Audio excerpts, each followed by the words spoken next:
ዛሬ እዚህ የተገናኘ ነው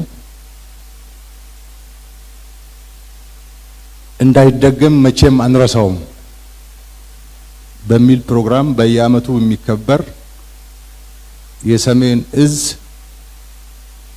ዝክረ ሰማዕታት ማስታወሻ ቀን ነው።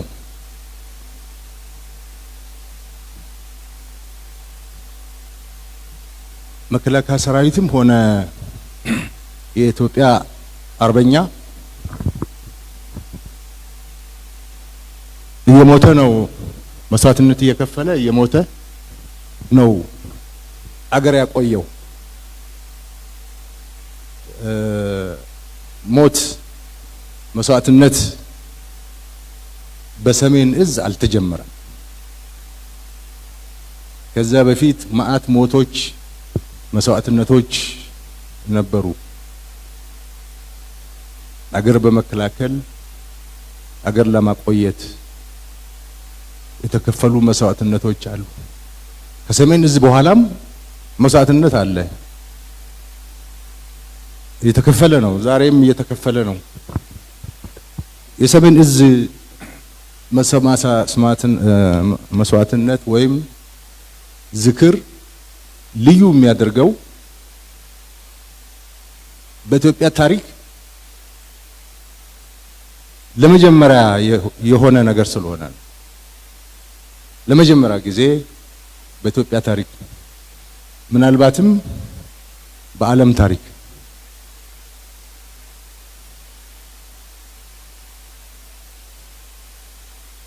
የገዛ ዜጎቹ የገዛ መከላከያ ሰራዊታቸውን አድመው ከበው ቀጥቅጠው ራቁት አስኪደው መኪና ነርተውበት ከጥይት የተረፈውን እያንገላቱ አሰልፈው ማረክን ብለው በጎዳና እየነዱ ሚዲያ እየቀረጹ ያሳዩን ስለሆነ በጣም ልዩ አድርገዋል።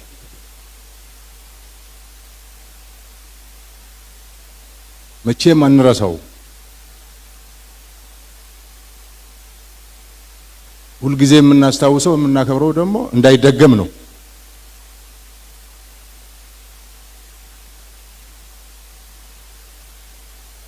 ጥቅምት 4 ማታ ጀምሮ በሕግ ማስከበር ዘመቻ ሰራዊታችን መቀሌ እስኪገባ ድረስ ተኝተን አናውቅም። እንቅልፍ ዝር አላለብንም። እኔ በግሌ ባለኝ እድሜ መቼ ነው በጣም የደነገጥከው ቀን፣ መቼ ነው ያዘንከው ቀን ብሉን ጥቅምት 4 ነው። ከጥቅምት 4 በላይ የደነገጥኩበት ያዘንኩበት አንገት የደፋውበት ቀን የለም። ደግሞ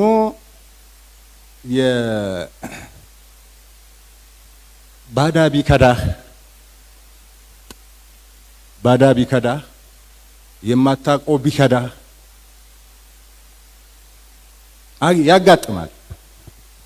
ያጋጥማል ትላለህ። ወገን ሲከዳ ግን ወገን ከርቶ ደግሞ ክዳት ብቻ አይደለም ሲጨክንብህ ግን በጣም ሰባሪ ነው። አእምሮ ሰባሪ ነው፣ ልብ ሰባሪ ነው።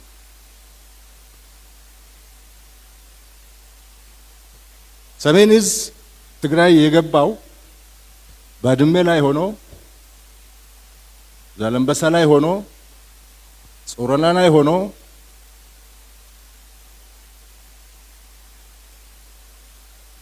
የትግራይ ህዝብ ከሻዕቢያ ለመከላከል ነው። የትግራይ ህዝብ ሊጠብቅ ነው። ምንም ሌላ ስራ የለውም። እዛ ለትግራይ ህዝብ እኔ ነኝ ያለሁት፣ እኔ ነኝ የትግራይ ህዝብ ምሽግና አጥር ብሎ ነው እዛ የተቀመጠው። እሱ ብቻ አልበቃው። ትግራይን በማልማት ነው ሰሜን እዚህ ያሳለፈው። መከላከያ ሰራዊት እንደ ትግራይ ትምህርት ቤት የሰራበት ክልል የለም። ጤና ጣቢያ የሰራበት ክልል የለም።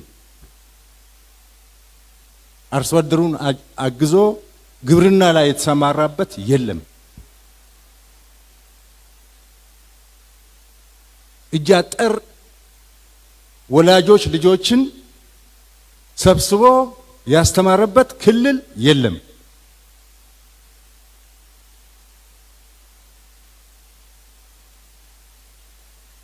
ከዛም አልፎ ለትግራይ ጀግኖች ሐውልት የሚሰራ ሰራዊት ነው የነበረው። ሰሜን እዝ ሐውልት ሽሬ ላይ የቆመውን የሃየሎም ሐውልት የሰራው መከላከያ ሰራዊት ነው። እኔና አበባው ነበርን እዛ። አበባው የማዕከላዊ እዝ አዛዥ ሆኖ እኔ የሱ ምክትል ሆኜ ሽሬ ላይ ሄድኳርተር ነበረን። እዛ ሆነን ተመካክረን ሰራዊት አስተባብረን ሃየሎም የመሰለ ጀግና ብለን ገንዘብ አዋጥተን አዲስ አበባ ላይ ከተሰሩ ሐውልቶች የሚወዳደር ሐውልት ነው የሰራ ነው። የትግራይን ህዝብ ጀግናም የሚያከብር የነበረ ሰራዊት ነው።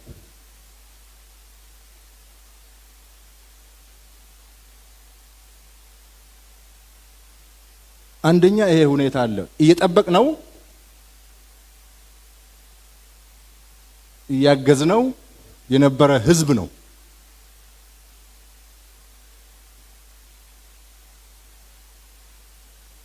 እንግዲህ ከዚህ ህዝብ ውስጥ የወጣ በጣም ጥቂት ጉጅሌ በክህደት ይህንን ባለውለታ ሰራዊት የመታበት ቀን ስለሆነ በጣም ያማል። ዚያድ ባሬ የወረረን ጊዜ ዚያድ ባሬ ወረረን፣ ዚያድ ባሬ ካደን ብለን የሰማዕታት ቀን አናከብርም። የድል ቀን ነው የምናከብረው። የድል ቀን ነው የምናከብረው።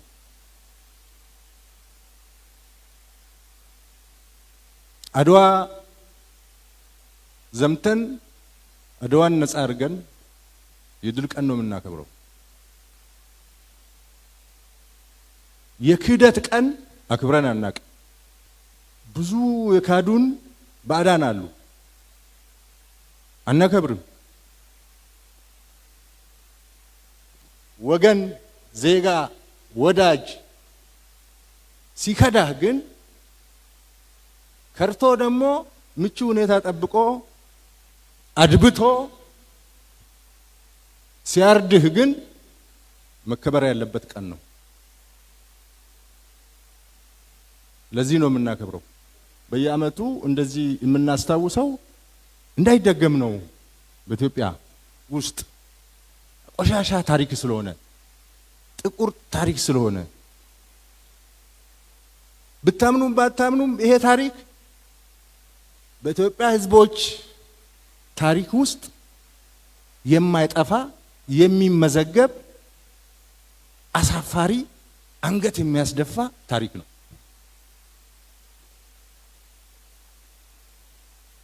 ጥሩን እየመረጥን ካልጻፍን በስተቀር አሳፋሪ አንገት የሚያስደፋ ታሪክ ነው። አንገት የሚያስደፋው ፈጻሚውን ብቻ አይደለም፣ ሁላችንም ኢትዮጵያውያን እንደዚህ ናቸው እንዴ?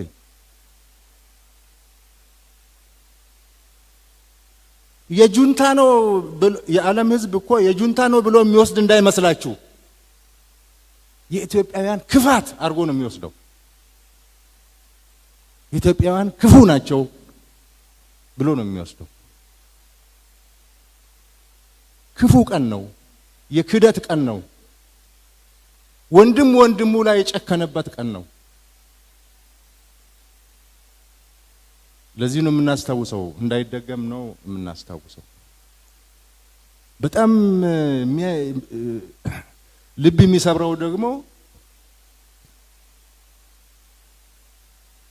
ሲያዙን፣ ሲመሩን፣ ሲያዋጉን፣ ሲያደራጁን የነበሩ ሰዎች ገለበጥ ብለው በአንድ ፕሪፈሪ ቦታ ተሰብስበው ተደራጅተው ተቀናጅተው ዶልተው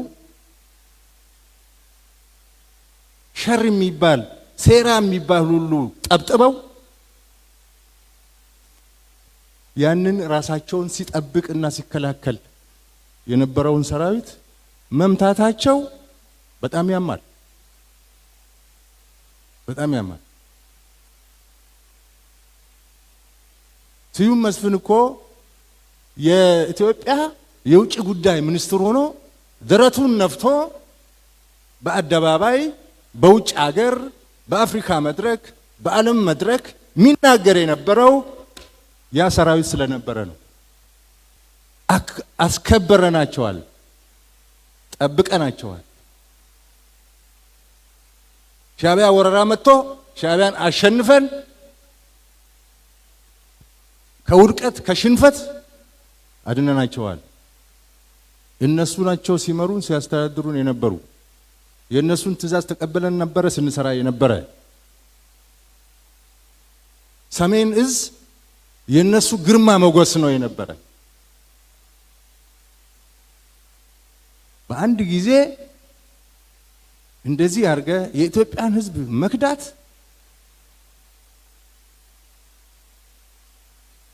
የታሪክ ጠባሳ ነው። ከ4 ኪሎ በረህ መቀሌ ሄደህ ሴራ ሰርተህ ዶልተህ ሕዝብ አደናግረህ በዘረኝነት ቀስቅሰህ ሰራዊቱን አፍርሰህ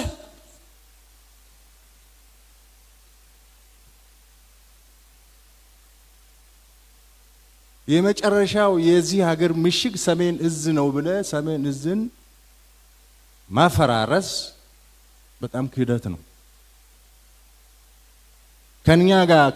ከኔ ጋር የበሉ ጀነራሎች አሉ። ከኔ ጋር ጓደኛ የነበሩ ጀነራሎች አሉ።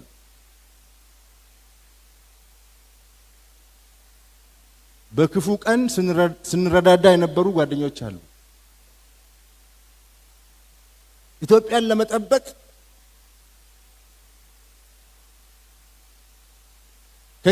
ከኛ ጋር ሆነው አብረን ሆነን ሐሳብ ስናንሸራሽር የነበራቸው ሰዎች አሉ። በአንድ ጊዜ ተገልብጠው ጠላት ሆኑ።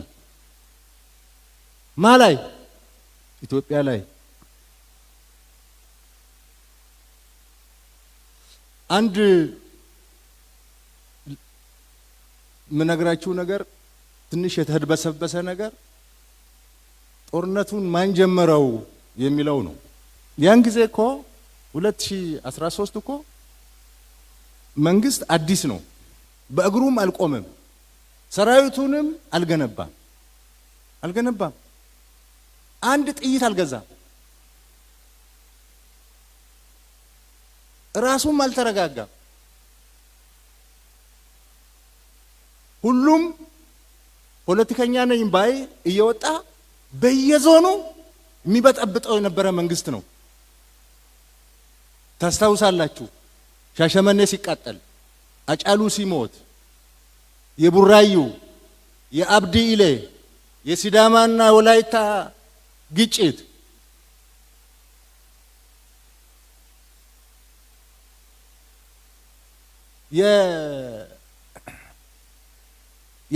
የአክቲቪስቶች በየጊዜው የሚፈጥሩት ረብሻ እዛ ውስጥ ነው የነበረው ያ መንግስት ይሄንን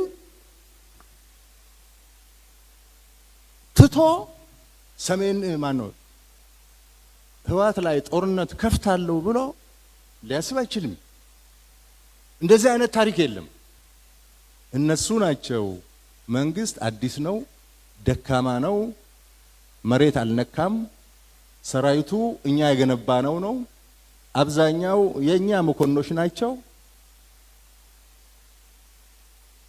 የጎደለንን ትጥቅ ሰሜን እዝን በመምታት ካሟላን ማንም አያቆመንም ብሎ ጦርነት የጀመሩ እነሱ ናቸው።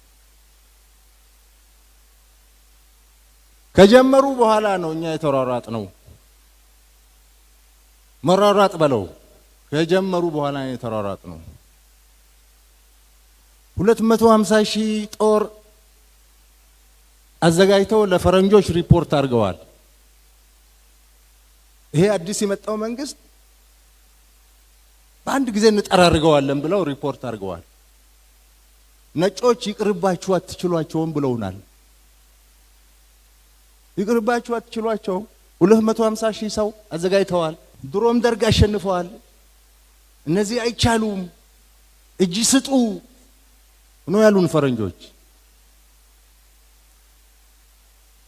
እጅ መስጠትማ የወላጆቻችን አይደለም። እጅ ከመስጠት አንድ ቀን ማደር የለንም መሞት አለብን ብለን ነው ወደ ውጊያ የገባ ነው። እንትና የተናገረው ትክክል ነው። እዚህ ማን ነው ስሙ?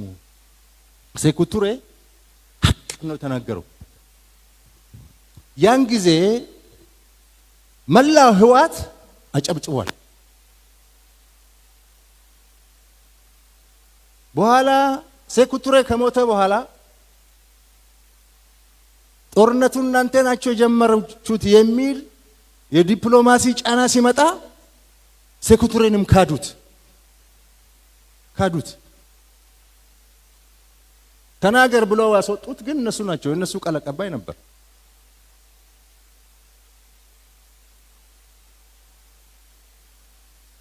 ያኔ እንቅልፍ መተኛት የጀመርነው ሰራዊታችን መቀሌ ሲገባ ነው። አንድ መደባለቅ የሌለበት ነገር ስለዚህ ክህደትና አስነዋሪ ታሪክ ስናወራ እያወራን ያለ ነው ስለ ህወሓት ነው፣ ስለ ትግራይ ህዝብ አይደለም።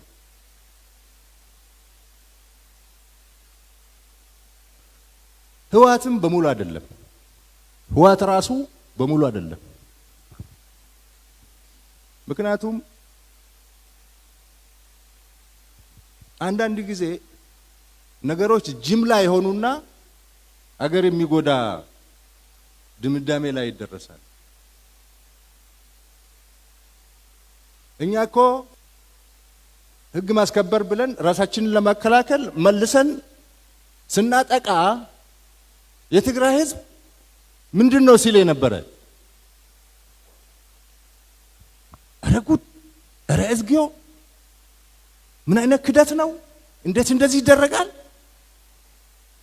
እያለ በልጆቹ ያፍር ነበር። እኛ ተመልሰን ስንገባ አጨብጭቦ ነው ሲቀበል ነበር።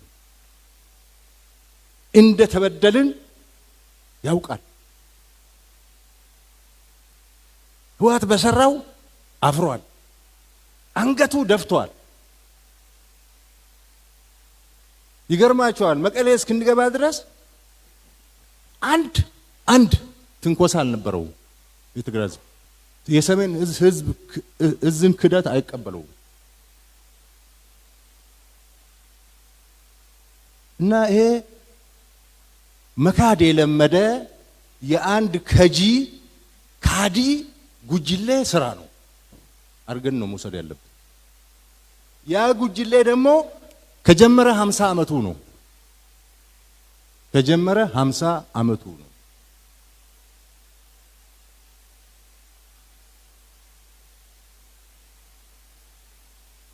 ግብጾች ሻቢያን ቀጥረው ሻቢያ እሱን ቀጥሮ ኢትዮጵያን ወግቶ ባህር በርና ያሳጣንና አገር ያስገነጠለ ካዲ ነው።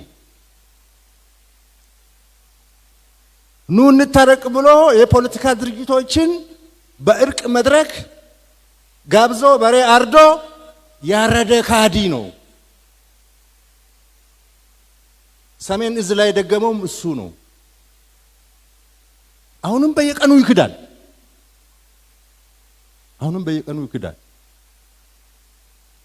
የሆነ ኢትዮጵያ ውስጥ የተፈጠረ የክደት መንፈስ የክደት ኃይል ነው። ይሄ ኃይል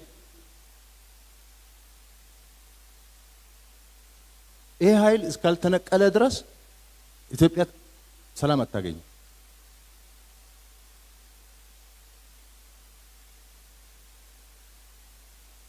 የኢትዮጵያ ሕዝብ፣ የኢትዮጵያ መከላከያ ሰራዊት፣ የኢትዮጵያ መንግስት ክህደት አያውቅም።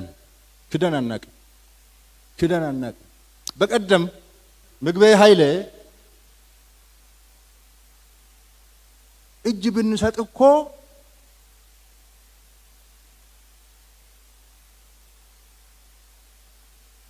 አይምሩንም ብሎ ሲናገር በሚዲያ ጓዶች ልከውልኝ ነበር። እኛ እንደ ምግበይ አይደለንም፣ አንክድም፣ ቃል አንሰብርም። ምግበይ ኃይሌ እኮ ከፕሪቶሪያ በኋላ አዲስ አበባ መጥቶ ከኛ ጋር ተገናኝቶ በልቶ ጠጥቶ ውጭ ሀገር ልከነው ታክሞ መጥቷል።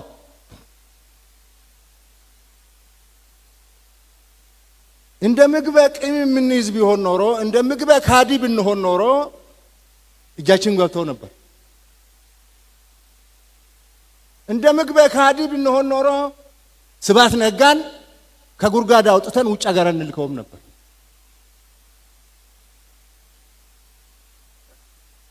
ምክንያቱም እኛ መንግስት ነን። የህዝብ ኃላፊነት አለብን።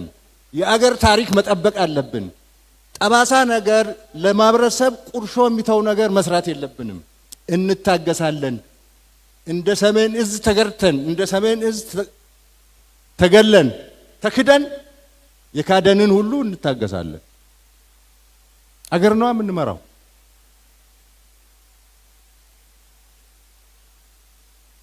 ምግበይ እጅ ቢሰጥ አምሩንም ማለት አይችልም። ወጣቶችን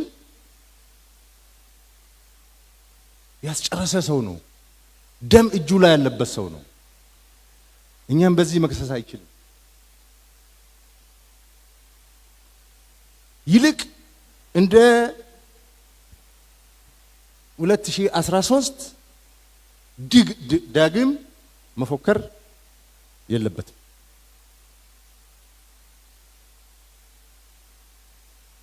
2013 እንደዛ ፎክሮ ጦርነቱን ለኩሶ ጀምሮ የሆነውን ውጤት ያውቃል። ልክ እንደ 2013 ዛሬ በ2018 መፎከር የለበትም። ያኔ እንኳን ቢፎክር ያምርበታል። ሁሉ በእጁ ሁሉ በደጁ ነበር። አሁን እንደዛ አይደለም። መፎከር ዛሬ የሚፎክሩ ጀነራሎችን የዛሬ ፉከራ በትግራይ ህዝብ ዘንድ ጎበዝ ጀግና አያስብልም፣ አያስገኝም፣ ጀግንነት አያስገኝም፣ ጎብለል አያደርግም። ምክንያቱም የ2013 ፉከራ በትግራይ ህዝብ ላይ ያመጣውን ጣጣ የትግራይ ህዝብ ሙሉ በሙሉ ገብቶታል።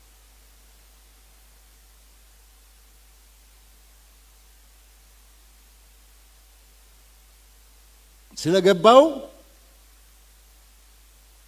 የአሁኑ ፉከራ ተባባሪ አይደለም።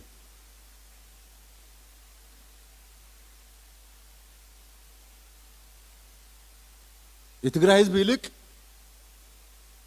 መውጫ መንገድ ነው የሚፈልገው። አሁን ከገባበት መውጫ መንገድ ነው የሚፈልገው። ምግበይ ኃይሌ አዲስ አበባ መጥቶ ይሄ ጦርነት መብቃቱ ፕሪቶሪያ መፈረሙ ደስ ብሎኛል፣ ብሎኛል እኮ ለኔ። በቀደም የሚያወራውን አይታችኋል። ምን አይነት ስብዕና ነው ይሄ? ምን አይነት ስብዕና ነው?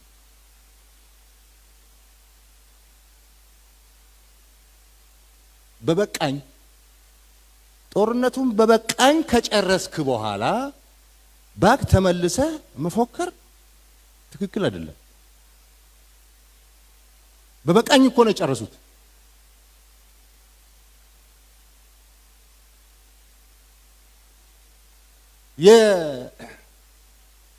ኢቭን መካከላቸውም ልዩነት ፈጥሯል። በፊት መስሏቸው ትግራይ ህዝብ ላይ አደጋ የመጣ መስሏቸው ተቀስቅሰው ምን ብለው የተደባለቁ አሁን ተለይተዋል። ህዝቡ አሁን ተለይተዋል። ራሱ ተዋጊው አሁን ተለይተዋል። አሁን ብቻ የመቅረት ዘመን መጥቷል። ብቻ የመቅረት ዘመን መጥቷል። ከፍተኛ ስጋት ነው ያለው። ስለዚህ ይፎክራል።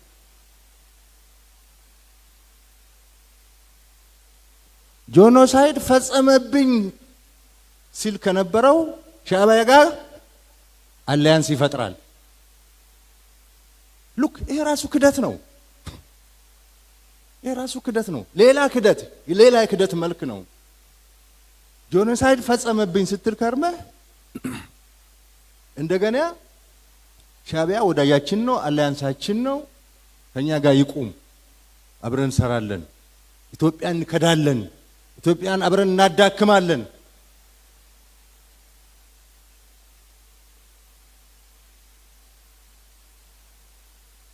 የሚል ነገር እየተካሄደ ነው። በሌላ መልክ የሚገለጽ ክህደት።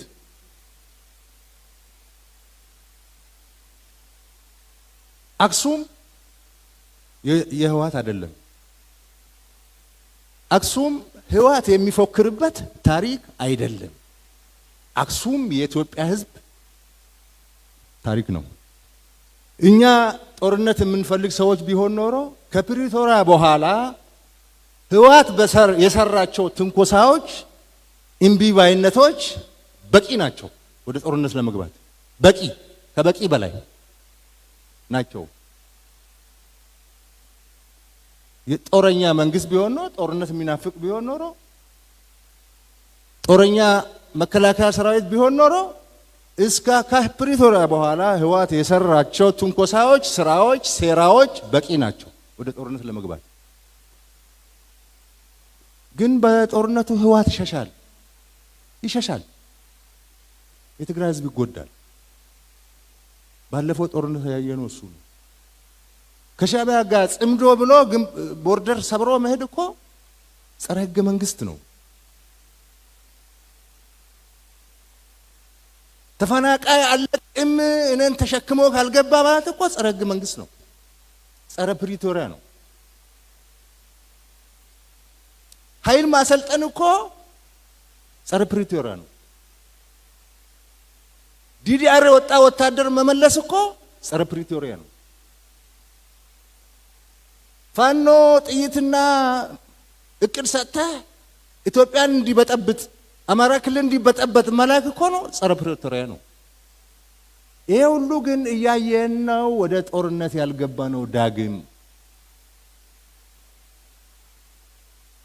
ያሁኑ እየሰሩ ያሉት ነገር ጉዳት አለው፣ ግን ጦርነት ሲመጣ ደግሞ የበለጠ ጉዳት ያመጣል ተብሎ ነው። በጊዜ ሂደት ብዙ ቀልብ የሚገዛ ሰው ይፈጠርና ይሄ ቀልብ የሌለው ተንጓሎ ይቀራል በሚል ነው ይሄድን ያለ። ኢትዮጵያ የአርበኞች ሀገር ነው ከድሮ ጀምሮ፣ ዛሬም የአርበኞች አገር ነው። አርበኞች ናቸው አገር አቆይተው እዚህ ያደረሱት። መከላከያ ሰራዊት የአባቶቹን አርበኝነት ነው የወረሰው። ለዚህ ነው ሁሉ ጊዜ የሚያሸንፈው።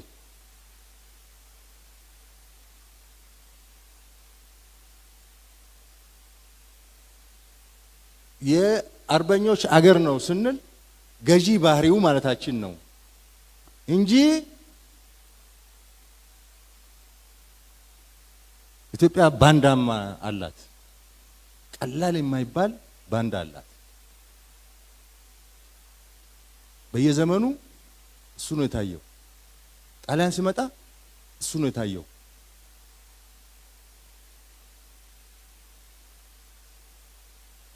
ዚያድ ባሬ ሲመጣ እሱ ነው የታየው። ግብጽ ሲመጣ እሱ ነው የታየው። ቱርክ ሲመጣ እሱ ነው የታየው። ደርቡሽ ሲመጣ እሱ ነው የታየው። ያን ጊዜ መገናኛ ብዙሃን ኮሙኒኬሽን ቴክኖሎጂ ስላልነበረ በደንብ አይታወቅም። አሁን ግን የግሎባላይዜሽን ዘመን ስለሆነ የሚደበቅ ነገር የለም። ስለሌለ ሲደበቅ የነበረ ባንዳ በገሃድ ወጣ።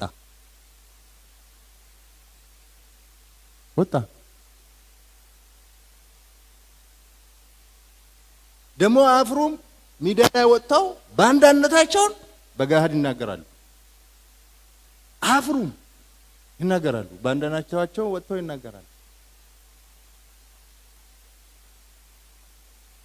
ስለዚህ የሰሜን እዝ ጥቃት የባንዳ ስራ ነው፣ የክደት ስራ ነው፣ የታሪክ ጠባሳ ነው።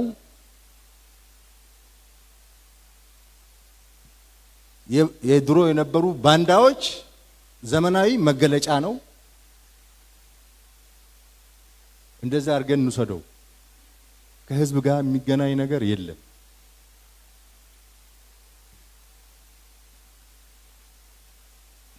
ብዙ ሰው ከትግራይም ከራሱ ከህዋትም ብዙ ሰው ነገሩ የገባው በኋላ ነው። በፊት ኢሞሽናል ነበር፣ ስሜታዊ ነበር፣ በዘር ተቀስቅሶ ነበር። ሰው የገባው እየሰከነ የመጣው በኋላ ነው። የትግራይ አርሶ አደር ግን ከመጀመሪያው አልተቀበለው።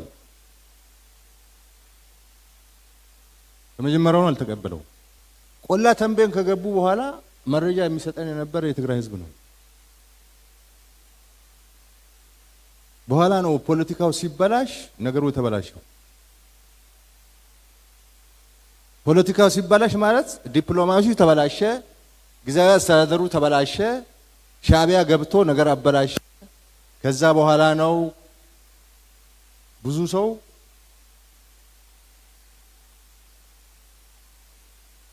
ይሄ ነገር ምን ማለት ነው ማለት የጀመረው። እናት ልጇን ወዳ ፈቅዳ ሰጠች የሚለው የህዋት ትርክት በጣም ውሸት ነው። የትግራይ እናት ልጄ ይሙትልኝ ብላ ሰታታቅም። አስገድደው ነው የሚወስዱት። አስገድደው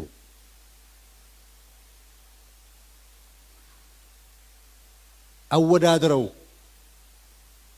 አንቺ የጀግና እናት፣ አንቺ የፈሪ እናት እያሉ ወጣቱን ቀሚስ ነው የምትመርጠው ወይ ሱሪ እያሉ እያሸማቀቁ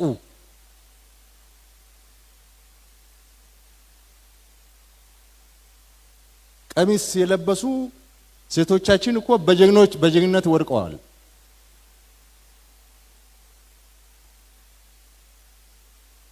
እንደዚህ ነው ቅስቀሳቸው። እንዲህ አድርገው ነው የወሰዱት። እንዲህ አድርገው ነው ያስለቀሱት።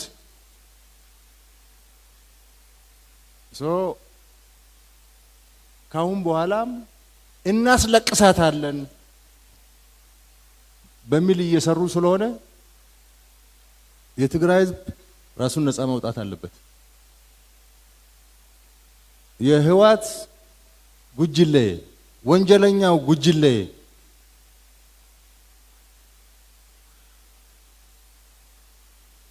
የትግራይን ህዝብ እጣ ፈንታ መወሰን የለበት። ትግል የጀመራችሁ ትግራይ ሰላም ያስፈልጋታል ብላችሁ ተደራጅታችሁ ተሰባስባችሁ መታገል የጀመራችሁ አላችሁ። በህወሓት መንገድ አንመራም ያላችሁ የትግራይ ወጣቶች አላችሁ። እያለቀሳችሁ ያላችሁ እናቶች አላችሁ። ትግራይ ከዚህ በላይ መሸከም አትችልም።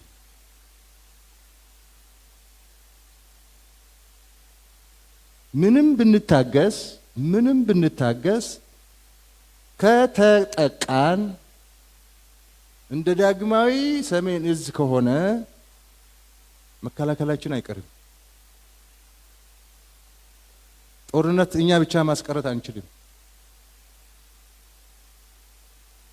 በቀደም በወሎ ሰሜን ወሎ ግንባር ፋኖ ጋር ተቀናይታችሁ ገብታችሁ እቅድ አውጥታችሁ አመራር እየሰጣችሁ ተዋግታችኋል። ግን ዝም ብለናችኋል። ምክንያቱም ኃላፊነት አለብን። እኛ መንግስት ነን። ለትንኮሳ ሁሉ መልስ አንሰጥ። ሞልቶ ከፈሰሰ ግን ምንም ማድረግ አንችልም። ስለዚህ ይሄ ታሪክ እንዳይደገም ሁሉ ጊዜ በየአመቱ ማስታወስ አለብን። ለዛ ነው ዛሬ ይሄ መድረክ የተዘጋጀው።